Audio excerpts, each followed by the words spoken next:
I use this term called VUCA. And VUCA stands for volatility, uncertainty, complexity, and ambiguity. Volatility is constant. Uncertainty is a constant. Complexity and ambiguities are constant. If you think about Amazon's entry in auto, you think about the CARS Act, you think about FTC compliance and compliance letters being sent to dealerships. You think about oil prices and direct to consumer with the Tesla threat. Is China coming into the market? You think about Carvana buying Stellantis dealerships. You're just like, what a fun time. If you can embrace VUCA and say, if that's a constant, then you look at it and say, I love the challenge. I love the craziness of this world.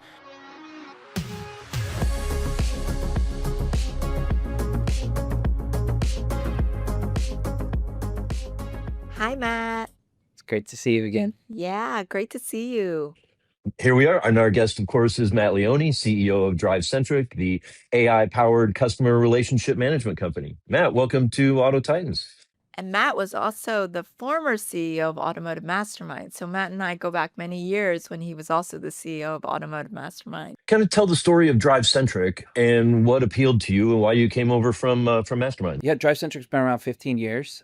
They started off as a CRM platform. They really took a different approach, but their focus was, how do we take what is a legacy category with some legacy players in this space and disrupt it? And their approach was, let's build a modern engagement platform. Let's focus on the customer and how a customer wants to be engaged and build native tools to help them do that. So it was text and video, live rooms, all natively built in DriveCentric, and all the ability to engage with customers instead of what classic CRMs were intended to do, which was a reporting layer, a workflow and task management system to tell your sales team, here are the tasks and the to-dos you have to do. We're instead focusing on, these are the customers you want to engage with, and here's how best to engage with them. And here are the tools to help engage. So they've been around 15 years and they've expanded their portfolio to include things like digital retailing and chat.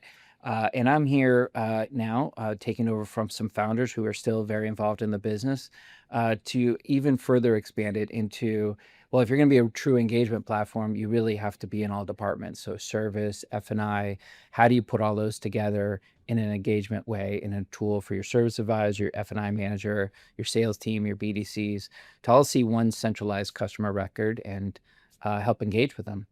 And Matt, when did you become the CEO? Well, we're going on year 2. Mastermind is a great company, and they've done some really great things. But for those in the industry that figured out that Mastermind is part of a bigger company now. They're part of mobility, global mobility, which includes Carfax and Polk and MarketScan, and they just went public. And so that's a huge chapter for them, and they're in great shape with what they want to do. And DriveCentric is still growing really rapidly and doing some really disruptive things. And this was an opportunity for me to make a switch over to a company that, I think I can do some really helpful things with in the industry. Oh, you will. Yeah, thank you. Especially what you did with Mastermind. Yeah, thank you. Pretty incredible. Thank you. Is it challenging taking over for a founder who's still involved? Or you guess in that case, 2 founders? There's always challenges. It's a challenge of balancing culture of a company, that you're not disrupting a company of what they started with. Mastermind was sort of a founder-led business. It was co-founders, so it was actually 2 founders. And they had a lot of pride in, being a small, scrappy company that was bootstrapped together, no different than DriveCentric. 2 co-founders, bootstrapped together, and a lot of pride in a startup and disrupting something in the market. Mastermind disrupted a category and really took it to another level. I think DriveCentric disrupted a category and took it to another level. Taking over from founder is more critical of how you balance that cultural shift than it is taking over from founders. And founders, these are their babies. These are their, they put their blood, sweat, and tears into growing a business. And so as long as you establish a good relationship with them and understand they still provide a tremendous amount of value. And I was fortunate with Marco Schnabel, he's a mentor, a close friend of mine. We talk to each other quite frequently. Same thing on the, the DriveCentric side. Dave and Phil, we talk all the time. They're a big part of it. They're on the board. Once you establish that trust and that relationship, then your focus solely focuses on the culture of the company and how do you maintain that and grow it from taking over from founders. That's the critical piece I think DriveCentric is still very innovative. We're focused on, driving that innovation and that product. And, we've grown to the size we are and the market share we have off of, really 5 salespeople and 1 person in marketing.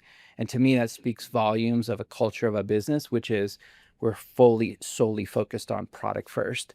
How do you make the best product in the industry that people want? And then everything comes after that versus a marketing-led company or a sales-led company.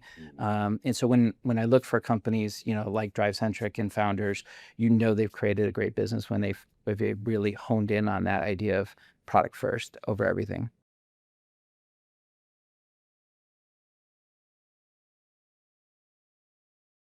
I just felt like you're super charismatic, and then the other piece is you're very involved. You really, really are very, very involved. Yeah. Some And people at the company love that, some don't. But yes, I want to be involved in every aspect of you the business for are. sure. Yeah. And I remember after meeting you, we set up another meeting, and you came to the meeting. You were very involved in every Yeah. transaction of that meeting. Well, you Work bring the with. same passion as a founder. Our Yes. first meeting, the energy and the Yes. passion of describing it, you didn't even let your head of product demo it. You wanted to demo it. Yeah. But that's what So, I loved about you yeah, because you thanks. go right into it too, like a Yeah. founder in so many ways. And I think founders want to trust their business to Yeah. people who care about it the most. Well, for me, especially if it's a product-led organization, I have an operational background, but product is really where the key is. And if you don't know how the product works, and if you're not intimately involved in the product, if things start falling apart, and we have 3 pilots going on with our new product and service fixed operations, and I've flown or gone out to every one of our pilot customers and really wanted to make sure, is everything working here? Not just to shake hands, but to get into the details of, I want the feedback. I want to understand what's working, not working.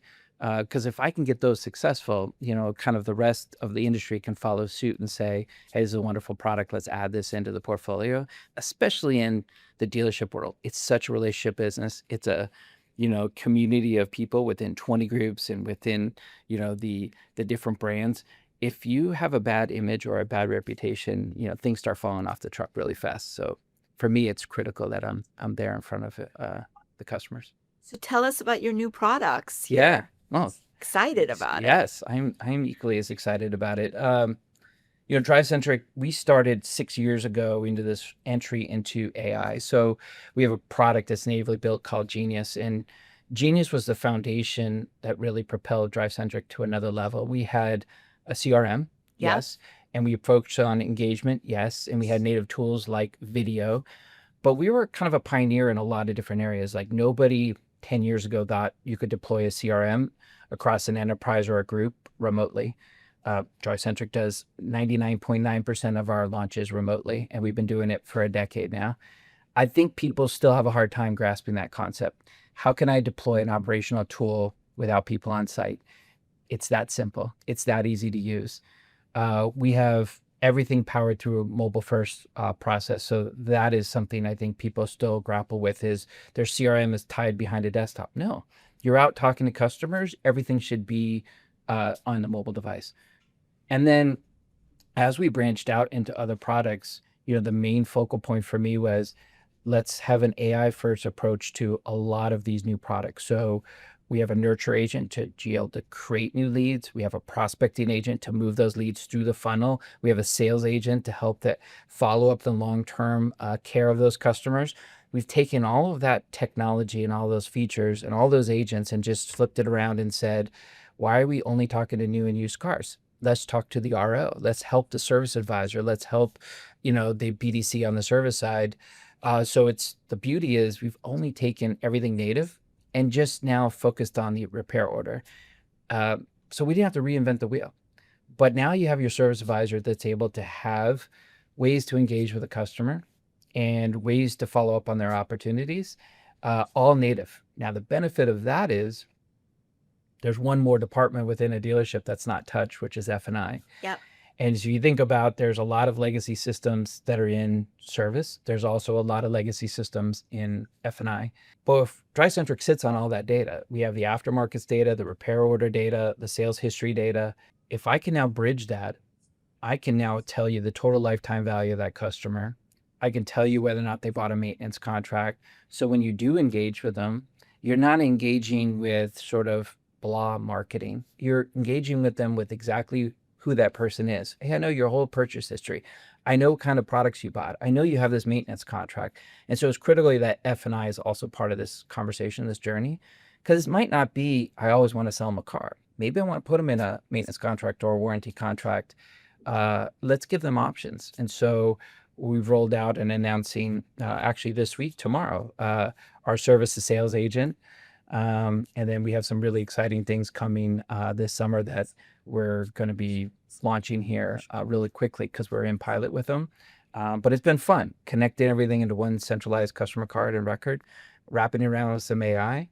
I think this is what the industry needs. Centralize it into one platform, and you've got an operational system to drive revenue outcomes. And I love it because that's my background, Is it a operations. CDP as well? It's a great question. Yeah. Not everybody knows what a CDP is. So Yeah. let's start with what is a CDP? Centralized data platform. To me, a CRM, customer is in the name, and a CDP has customer in the name. Why do we have two different systems? Yes. Makes no sense to me. Yes. That's why I asked that question. I think the industry struggled with, particularly in auto tech, I have some really legacy CRMs that don't centralize my data, don't cleanse and enrich my data, and don't allow me to have a marketing automation platform out of it. And so they built bolt-ons on these legacy CRMs. I need an AI bolt-on, I need a video bolt-on, I need a CDP bolt-on, and they're basically propping up legacy tech. I think DriveCentric's approach is CRM and CDP are one and the same. So natively within our product, which we call an engagement platform versus a CRM, we can provide the data hygiene, we can provide the data cleansing, we can provide the data resolution that is required at a CDP level so that I know this person belongs to this dealership, which belongs to this dealer group. I can track every visitor ID to the website, link it back to that customer. I can make sure I understand what else they have in the garage. I can understand, did they move? Do they still own that vehicle? And then I can wrap marketing or engagement around that. And so therefore you don't have to go out and run out and buy another bolt-on. You can wrap it all into one platform. Great. So they Yeah. could actually use the audiences from their CRM to Yeah. their CDP into marketing. I think of it as you got 5 things you get with DriveCentric. If you have the full engagement platform, you have a CRM at the core. We'll call that an engagement platform. You have an AI tool, so I'll call that Genius. You have a marketing automation platform to do the marketing off of it. You have the CDP, which is your customer centralized record card.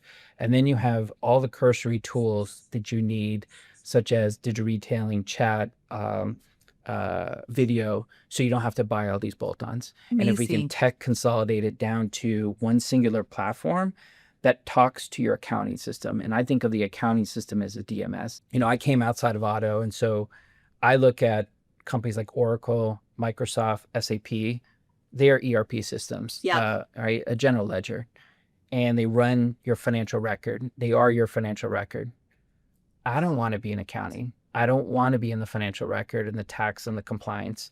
I want to drive revenue outcomes, and I want to focus on the customer. In every industry I can think of outside of auto tech, you have an ERP, and then you have a CRM. And that's why Salesforce really took off, and there are other CRMs out there. I don't know a single company that runs SAP's ERP and SAP CRM. Most people don't even know SAP has a CRM. Yeah. Same thing with Oracle, same thing with Microsoft. So why in auto tech did we have these accounting systems that do financial ledger, tax, compliance, things of that nature, also control my customer? This doesn't make sense to me. So I look at it as you need 2 platforms to run your dealership. You need your financial system of record, deal with tax, invoices, accounting, and then you need one focused on the customer and customer engagement. Great. And if you can consolidate everything down to those 2 basic systems, that's a great solution to run your dealership. The challenge is there's so much tech out there. There's so much legacy tech out there that's 15, 20, 30 years old. You bolt on all these things, you've customized it over years. It's hard to say, wait, I'm going to consolidate all this down. I'm going to do a virtual launch and I'm going to put, 2 different platforms together. Yes, thousands of dealerships have done it, and it's okay. It's possible. And in fact, much more of a efficient way to run your dealership. How many customers do you guys have?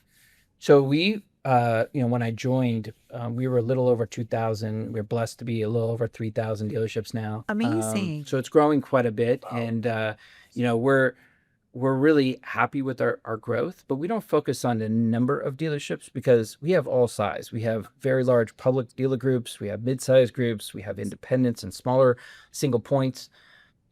We focus on how many of those run the entire suite of our products. How much tech consolidation have we really done? And so my strategy is, let's help the dealerships we have make sure they understand all of our products. Yeah. So, if I could take those 3,000 dealerships and say, hey, do you want your service advisors to be accountable like your sales team, follow up on opportunities, follow up on decline orders? That is, to me, the best focal point I can do, because if I can make them wildly successful, the rest of the 15 or 20,000 dealerships out there will follow suit. I want to make the existing install base wildly happy with the solutions we're rolling out and keep my focus on them, because they're our customers and they got us to what DriveCentric is today. You mentioned some of the personal, the having all that data on individual consumers, when they bought their car, what kind of service they've had. Yeah, we don't do anything, super black secret, pulling data from weird sources to try to use that to freak out a customer. What we do, though, is on our Genius product, and I'll use my own personal experience as an example, All-American Ford and Paramus. I live in New Jersey, and so I bought my son a Ford Bronco for his birthday, and I wanted, like you said, to go meet with my customer, and I wanted Of course to you do. see the experience. And so I worked with a wonderful person over there. Her name's Veronica. She's in our BDC department. And I was like, can I watch this end to end with you? I'm about to buy the car. You've already got the deal from me, but I literally want to see it end to end. I'm a Conquest customer. I've never bought from you before. In fact, I haven't had a Ford in decades. So I wanted to see, how do I as a user get loaded into DriveCentric, and how does Genius reply to me and talk to me, which is our AI tool. And so she's like, great, that's going to be a fun experience. I want to see it all the way through desking, and I want to see it through the F&I process, and I want to see the follow-up. And in that journey, I texted her and said, hey, I'm interested in the Ford Bronco. It went into Genius. Genius replied to me as if it was I think they call it Nina, as their agent. And Nina knew what I was looking for. And Nina knew it was my son, Ryan, that we were buying a car for. And Nina knew he was just turning 17. And so Nina, their agent, is talking to me as if they know me as a person. And that was a wonderful experience. And it knew a lot about me, and it trained and coached to around how I wanted to engage. Once I bought the car and closed it, Ford has a great program for your first maintenance, and this Ford All-American also has mobile service. And so I wanted to experiment what that was like. And so Nita reached back out to me and said, hey, you're about up on your first service change. Can we send our mobile device service out to you and take care of you? And it's like, that to me is one centralized customer card. That to me is, they know it's my son's car. They know that why I bought the car. They knew and followed up with me that, hey, I'm up for my first maintenance, and go ahead and send the mobile device out because that's what I'd like. I don't want to come back to the dealership. That's a complete ecosystem where the AI agent can talk to us in a centralized way. As a consumer, it's one experience. I don't see Veronica as only BDC for sales. I see it sales, service, all the way through the whole process. And that was really fun to see as a consumer, but also as a CEO, that our product's working, really well. I have a question. Yeah. It's about the economy. Okay. Yeah. Mainly because Yeah. it's everywhere, right? Yeah. Affordability issues, Sure. people are worried. Gas prices are going up. I mean, Yeah. I'll be honest, like as a CEO, Yeah. like, can I just have a gimme ear? I Just totally. give me a gimme ear. Give me a gimme ear. It used to happen. And it, like from COVID, I've never had a gimme ear. Like, just give it to me easy this year, Yeah. please. Yeah. And so, I'm like, oh, this is going to be the gimme year. Nope. Iran war, gas Sure. prices going up, affordability issues all Yeah. across the country. Every sales, I guess between like a couple manufacturers being up, the rest of them, everybody's sales volumes down this year. How do you get through it? How do you do it? Yeah. Are there basically just ups and downs in your business because of it? I use this term throughout my career, and people that worked with me in previous jobs probably are sick of me saying it, but my dad was in the military. He worked for the Department of Navy, and Navy loves acronyms. Any branch of the military loves their acronyms. And the one acronym they wanted to create that just stuck with me was called VUCA. And VUCA was a military term for going from, the Cold War to war on terrorism. I'm no longer fighting people that are in uniforms. How do I deal with this? And VUCA stands for volatility, uncertainty, complexity, and ambiguity. As a CEO, I look at that acronym and I say volatility is constant. Uncertainty is a constant. Complexity and ambiguities are constant. If you can embrace VUCA and say, if that's a constant, then you look at it and say, I love the challenge. I love the craziness of this world. If you think about Amazon's entry in auto, you think about the CARS Act, you think about FTC compliance and compliance letters being sent to dealerships. You think about oil prices and direct to consumer with the Tesla threat. Is China coming into the market? You think about Carvana buying Stellantis dealerships. You're just like, what a fun time. And if you look at it that way, it's like, this is awesome. And then layer on top of that, all of the new evolving technology. I feel bad for the GM. I got to learn all this stuff. I got to hit my numbers. There's all this new tech thrown at me. I'm just trying to run my dealership. If I can make that GM or that owner principal, life a little bit better, great. But what I try to instill in employees is like, filter out all the noise, filter all the things. DriveCentric is still growing at record paces. DriveCentric is doing incredibly well right now. We're very blessed with what we have, but just stay focused on what we're really good at, putting out products, supporting our customers. Everything else will take care of itself, I promise you.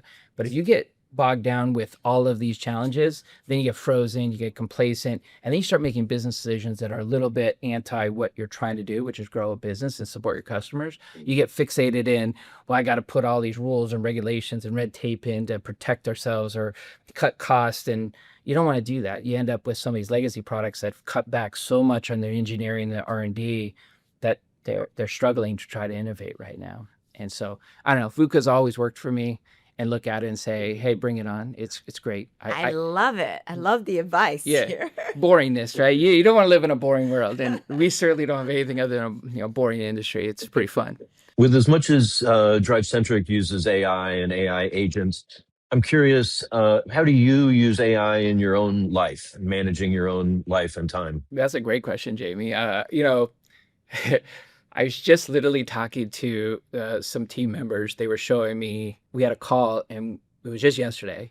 And on this call, they were demonstrating our roadmap, which has been completely created visually by agents, that it's dynamic. I can click in and see different things, and the agent's training its agent on information. And I was telling the team, I was like, the discrepancy and disparity between users of AI is widened so much. I think of my dad. He has no idea what Claude is, what Anthropic is, what OpenAI is. Then I think of my wife, a generation after my dad. She's never used one of those tools ever. Wow. And she's still kind of figuring out Siri, right? And I don't think my wife is out of the loop. I think she's still in what I would consider the majority. But yet we've looked at AI and said, well, everybody uses this. Well, that's not just true. And it's the fastest growing product and app in the world. But is all consumers there yet? Are all businesses there yet? We are very blessed in DriveCentric that almost every department uses AI in some form, from our engineering to our product to our finance to our HR to our legal team. Everybody's using it. In my own personal life, I'm not a great speller. I'm not good at grammar. AI has been a blessing for me to help structure things for me. But beyond conversational or simple chat, AI for me right now is really help me have somebody, because and this as a CEO, it's a little lonely being a CEO sometimes. Oh, you have no friends. You have no friends. You have no friends. You sometimes have no life. You have no life. But you have nobody you could complain to ever. That's what I was going to say. So now I've used for my own personal life several different tools that have learned me over the last year and a half. And I could ask it almost like a coach. Give Mm-hmm, me some mm-hmm, advice mm-hmm, here. How do I mm-hmm. handle this situation? How do I handle that situation? What do you think about this? And I'm bouncing ideas off of somebody I can talk to in a very safe, trusted way. For me, it's been a blessing having that, I do in it my own too. personal life. The Do same you? exact Yeah. thing. It's kind So of fun. Like, it you just wake up gives in you a the little middle of bit. the night and you have an idea, but you're not sure if it could Yeah, help me actually work. structure Yeah. this. Tell me what I'm missing. And it's like a little safe forum for me to play in. And that's been really fun to use that for that. But I am really proud of the company too on what they're using. Everybody in every department in my company is now coming up with these different ideas like how do we use AI to scale the business? And we have 3 core tenets that I've kind of put into the team. We have to focus on our core, which is our core internal employees, our core product, scale for growth, which is scaling the way we do things, scaling, our business, and then innovate for the future. Those 3 are my 3 tenets. People are constantly coming to me, hey, I think this AI tool can help scale, or hey, this AI thing over here can be a great little add-on for innovation. And it's really fun to see the amount of enthusiasm around it. And for me as a CEO, my job is just not to, slow that down, but to do it in a very safe way. Because you can't have all these random things that are uncoordinated and stitched together. To me, it's like, Jamie, the world of consolidation of every big company in auto tech buying hundreds of companies that don't talk to each other. AI agents can also lead that way too. If you have 8,000 different AI agents internally being used, you can end up with a disaster on your hands. How many employees do you guys have? So we have about 320 employees.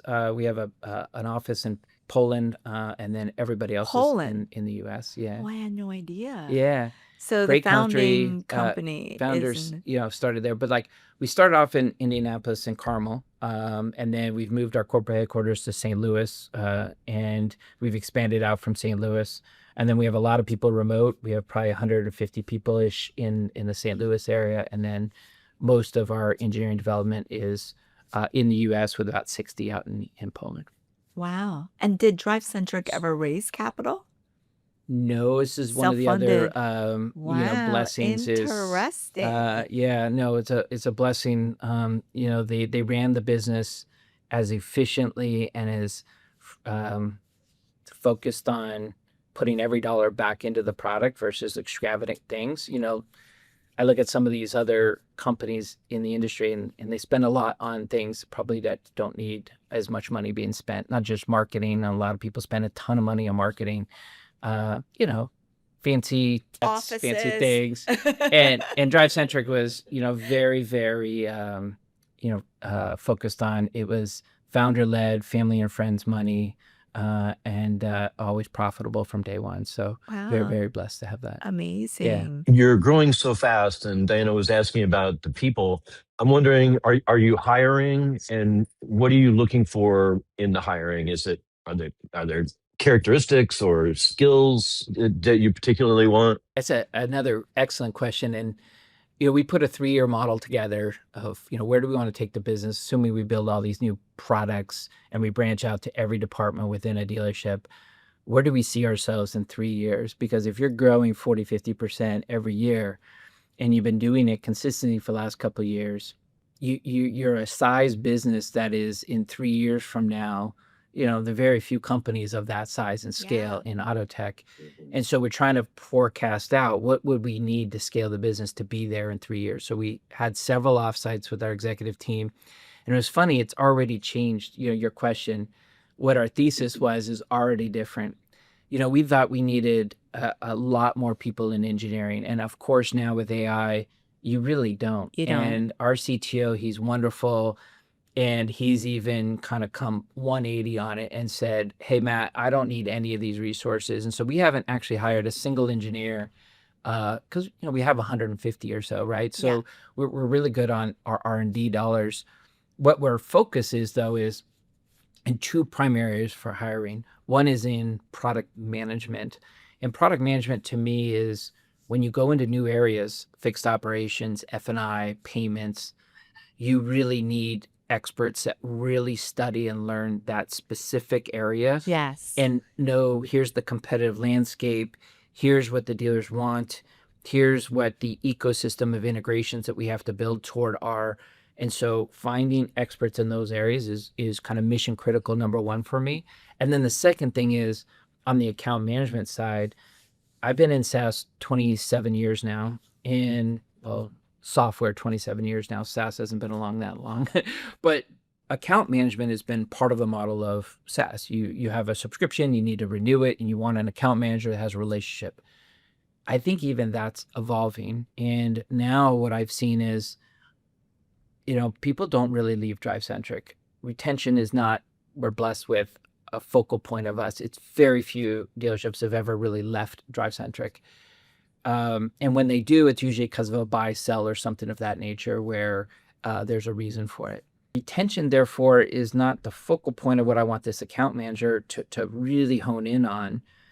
How do I get them to go from talking to the BDC, the sales department for new and used cars, to have the conversations in the variable side to the fixed operations sides or the F&I side? But it's hard. It's a different lingo. It's a different thing. And so finding good account managers that can understand technically what we're doing, integrations of what we're doing, and then work through the other departments of a dealership to really look at it as a singular platform. I want to invest a ton of dollars there, so we could provide really great service with our dealerships on here's what the products we have are, here's what they do, here's what you could perhaps tech consolidate around. And then I want to collect your feedback and send it back to the product managers. If I could find dozens of those people, I'd be, tickled pink. But those are our two biggest areas of focus of growth. Really nothing in G&A. I think we can use AI for everything in our finance and legal and HR teams. And I think not much in engineering. It's product and account management. I have a question about what people are saying, and they've been saying this for a little while now. About me or DriveCentric? No, about SaaS. 'Cause Okay. you brought up SaaS. But people are saying that there's a SaaS apocalypse. You've been hearing it, right? Because they say AI can do all of it in the future. I think maybe two ways I'll answer that. Yeah. First one is I go back to VUCA. Sure. It's another thing we have to deal with. Mhm. It's mostly what I'll call the bankers, the investors, the private equities that are seeing their valuations come down because there is this term out there of SaaS apocalypse, and it'll normalize itself out. But when people realize AI, Anthropic, OpenAI, there's software. It's not software. It's still software. Yeah. And it's still software as a service. You're buying tokens. Yeah. You're buying a subscription to Yeah. something. What are we talking about? And when you have a product like DriveCentric, which is using multiple large language models that has AI natively built into it, it's still software as a service. It's not classic software. So if you're in the mainframes, 80s, dot frame, Java code world, yeah, you probably have a little bit to worry about. Like an Adobe, Canva. But if you're in the sort of, where DriveCentric sits, we're like, hey, we're a great platform that runs natively with AI, that's industry specific. We focus only on dealers. There isn't, in my mind, this apocalypse. And yes, we want to replace lots of AI bolt-ons. We want to be your AI engine. And we have industry knowledge with industry tools that are going to focus on how to drive dealer outcomes for dealerships. Nothing can really replace that. Now, the second part I'd answer is I love dealerships tinkering. And dealerships tinkering are, I want to build my own agents. I want to build my own, Yes. extensions. And there's some really exciting things DriveCentric's working on because I want to foster that for dealerships. I want to be able to open that up for dealerships. But dealerships are going to run into this with, what I think the industry is trying to do, 2 feet, which is great. But they're going to dive into the deep end of the swimming pool and forget, I need customer support. I need compliance. I need, security wrapped around this. And when you don't think those things through like a good software business does, you end up with challenges, problems, risk. And as much as I want to support those dealerships for building their own agents, I also want to caution those dealerships that says, hey, there is something to the fact that dealerships spend millions of dollars like DriveCentric to get SOC 2 compliant, to get ISO compliant, to be able to have cybersecurity wrapped around all this, to be able to have the true opt-in, opt-out, and the compliance around this, and then the tools to be able to support it, onboard, train. I want to encourage you, but I also want to caution you. And I want to create an environment and a platform you can build extensions off of. And that's what DriveCentric is really going to go help the industry go do. But I don't believe there's this SaaS apocalypse where software businesses are out of business. There's going to be change, and change is part of VUCA. You don't have yellow tabs in New York as much anymore. It's just changed, but you still have taxi services. They're just now called Uber. I don't go to a ticket agency to go buy my flight. I could do it online, but when I have troubles at an airline, I still talk to a person. There's still an agency or a receptionist there to help me with some problem. Yeah, there'll be change in software. And the change is maybe I have multiple agents and those agents are talking to each other, but it's still got to sit on a customer record and it's still got to sit on data. And guess what? I think DriveCentric's best positioned to be that platform for dealerships to say, go ahead and start building your extensions off of this, but let me help guide you on how to do this best. I actually didn't realize that dealers are building their own Oh, models. yeah, it's awesome. And it's evolved. It went from dealerships say, I want to pull out data so I could create my own reporting. That was step one. Then step two was, I have 1,000 vendors getting access to my first party data. It's all over the place, and I've got all these DMS fees. So let me centralize it into a data lake like Snowflake so I could eliminate these DMS fees and I can control who has access to my data and maybe run some marketing off of it. To now, the third evolution is, well, now that I'm sitting on this Snowflake data, can I just build extensions off of it or agents? And, there's some progressive dealerships out there that are absolutely doing that right now, which I'm all for. It's awesome. I just find it interesting because anytime I try to actually engage Yeah. technologically with the dealer, Yeah, he yeah. goes, I Yeah. sell cars. Yeah. Stop making me do anything Yeah. else besides selling The cars. spectrum is wildly different. There's some that just don't want AI even in their dealerships. They just want the human interaction. There's some that want to treat it as a co-pilot, and then there's some are, completely rip out everything and take out the receptionist and have voice AI do everything. And it's a wide spectrum, but that's the beauty of capitalism. There's a lot of different models, and there's not one right or wrong. It's you choose the path that you think you could be most competitive in. And I hear them all the time. I don't want another portal. Do not give me another interface to log into. Yeah. I'm refusing to do it. Yeah. I'm not. So, like, you telling me that they're building something, I'm like, what? Yeah. I mean, the big publics, they've always had Totally. their own Totally. data lake and their interfaces and all that. But for the most part, I have not run across so many that's using AI yet as their own, and they've Yeah. built their own. I have a question because I think the broader that your software business is, the more vulnerable you are to actually getting a replacement through AI. Unless you're in a vertical, Yes, a specialized vertical vertical is very important right now. But beyond a vertical, if you're not sitting on the system of record, the customer record in particular, which is where all the value is. I mean, a dealership's value is in their first party data. It's in their customer. It's in their loyalty and their retention.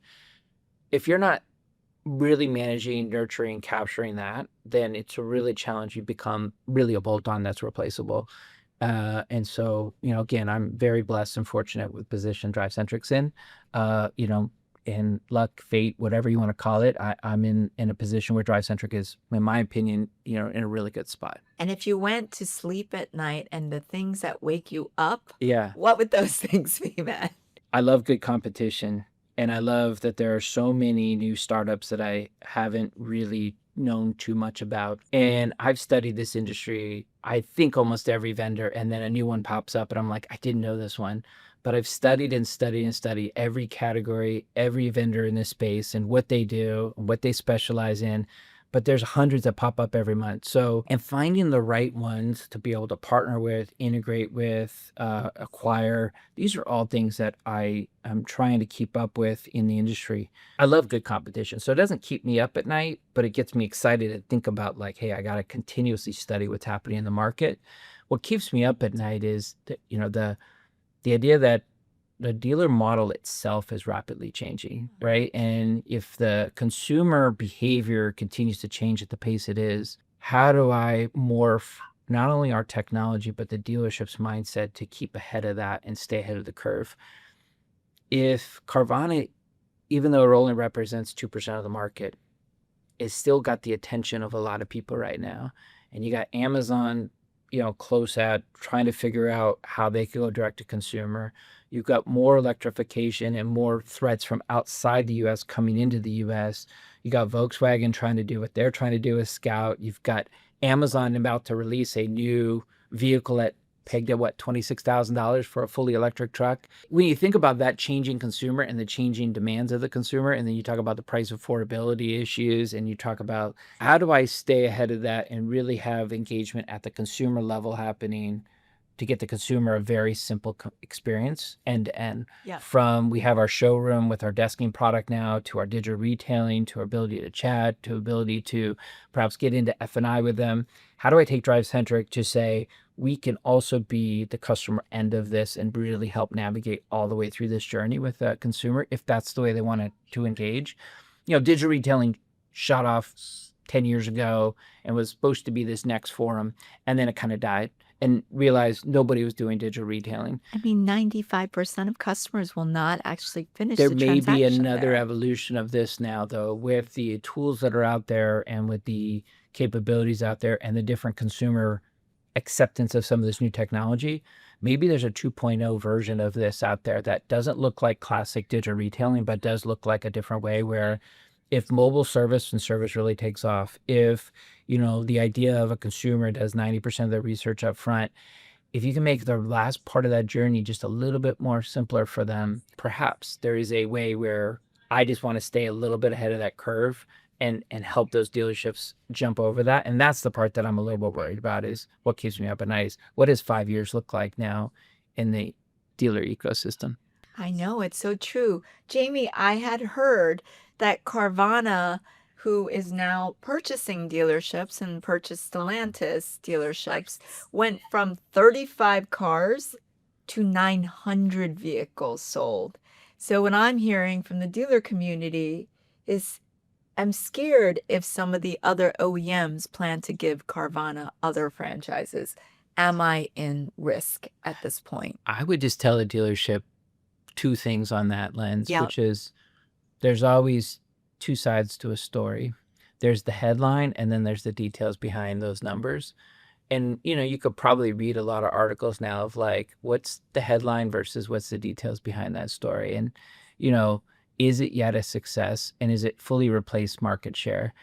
And is it new, or is it new and used in those numbers? And there's a lot to peeling an onion and saying, is it truly a threat? But it's something to keep an eye on with all the other things to keep an eye on. I would just tell those dealerships is competition is great. Embrace it. Figure out what we have to do as industry to be better. And if the industry is telling you, hey, the consumer wants a better way to purchase a car and a faster way to do it, let's be there with that consumer. And if we could just embrace that idea, the challenge is you've got OEMs that are saying, you got to use my website. You got OEMs saying, you still got to use my digital retailing. You got OEMs saying, you got to be co-op compliant. You got to do all these things. And we put a little bit of handcuffs on dealers trying to innovate at speed of which consumers are changing. And so breaking through some of those barriers is something also that keeps me up at night. It's like, hey, I want to work at this speed, but it's sometimes hard to work at that speed in this complex industry we have. I have to tell you, I feel a lot better being in a B2B business versus a B2C business. 'Cause, Totally. Yeah. Yeah. Now you just go to a chatbot and say, where do I find this car? I actually used it for one of my Did you? friends Yeah. because he's like, Yeah. I was planning to purchase this vehicle. He gives me a copy of the window sticker or just sends it over. Yeah. And I literally took it and I put it into the chatbot and said, find me the identical vehicle and what price everybody has it at. And it actually Amazing, could right? now answer the question. I was like, wow. And I said, no, I need this color. And basically gives me the colors in the different states. But isn't it also amazing if you think about there's 320 million people in the U.S. Let's call it 100 million adults that can purchase a vehicle. 100 million is a big number. It's hard to wrap your head around. What is 100 million? And if there's 18 million units sold plus another 20 million unused or whatever, there's 40 million transactions happening on an annual basis just in the U.S. market. And you think about that demographic of 100 million people, how many are doing what you said versus I'm still looking at a newspaper and walking in without an appointment to a showroom? And it's not just metro versus urban areas. I look at my dad, he's in a metro area, and I say, there's still a big population that is not using isn't using AI. it. They don't even have smart devices, and we forget about them. And I think, if you look at, like, I was on an airplane the other day and this lady had a paper ticket still. And I was like, I haven't had a paper ticket in like 10 years. But it takes a long time for consumers in masses, which I'll call 80-90% of consumers, to be there. And so you got to support so many different types of consumers now. That's a real challenge in the industry right now too. It's like you have consumers that are using it for their search of their inventory. They figured out all their pricing. They come in and says, this is the car I want from this dealership at this price. To a consumer that's shopping around and walking into a showroom without an appointment. It's like, what a discrepancy, right? You have people that have no idea how to use a mobile device, doesn't even have Wi-Fi access, to, consumers that are fully digitized. It's a really, really fascinating thing. Well, and this has been a fascinating conversation. Matt Leone, it's been great to get to meet you and get to know about DriveCentric. Thank you so much for joining us here on Auto Titans. My pleasure. Thank you, Matt. Absolutely.